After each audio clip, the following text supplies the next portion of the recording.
Hi hello നമസ്കാരം. ഇന്ന് നമ്മൾ പരിചയപ്പെടാൻ പോകുന്നത് Gudam antique and art cafe ആണ്. കോഴിക്കോട്ടുള്ളവർക്കൊക്കെ ഫെമിലിയർ ആയ സ്ഥലമായിരിക്കും ഇത്.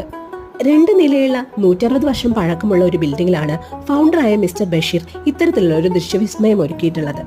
വിവിധ രാജ്യങ്ങളിൽ നിന്ന് ശേഖരിച്ചതും മലബാറിന്റെ പാരമ്പര്യം വിളിച്ചോതുന്നതുമായ പല പുരാവസ്തുക്കളും നമുക്കിവിടെ കാണാൻ സാധിക്കും. വിസിറ്റ് ചെയ്യാൻ മാത്രമായിട്ട് പോകുന്നവർക്ക് പ്രത്യേകിച്ച് എൻട്രി ഫീസുകളൊന്നും ഇവര് ചാർജ് ചെയ്യുന്നില്ല. പക്ഷേ ക്യാമറയോ മൊബൈലോ നിങ്ങൾ ഉള്ളിലേക്ക് കൊണ്ടുപോവുകയോ വീഡിയോ എടുക്കാൻ ആഗ്രഹിക്കുന്നുണ്ടെങ്കിൽ നിങ്ങളെടുക്കുന്ന ഒരു ചെറിയ ഫീസ് അവർ ഈടാക്കും. ഇതുകൂടാതെ വെഡിങ് ആൻഡ് അതർ ഫോട്ടോഷൂട്ട് നടത്താനുള്ള സ്റ്റുഡിയോ ഫെസിലിറ്റിയും താഴെ നിലയിൽ ഒരു കഫേ ഫെസിലിറ്റിയും ഇവർ അറേഞ്ച് ചെയ്തിട്ടുണ്ട്. ആന്റി ക്രേസ് ഉള്ളവർക്ക് എന്തായാലും ഇഷ്ടപ്പെടുന്ന ഒരു പ്ലേസ് ആയിരിക്കും ഇത്. ഇത് എക്സാക്ട്ലി ലൊക്കേറ്റ് ചെയ്യുന്നത് കോഴിക്കോട് ഗുജറാത്തി സ്ട്രീറ്റിലാണ്. ഇതുവരെ വിസിറ്റ് ചെയ്യാത്തവര് എന്തായാലും ഒന്ന് പോകുമല്ലോ അല്ലേ? വിസിറ്റ് ചെയ്തവര് നിങ്ങളുടെ എക്സ്പീരിയൻസ് ഒന്ന് കമന്റ് ചെയ്യൂ.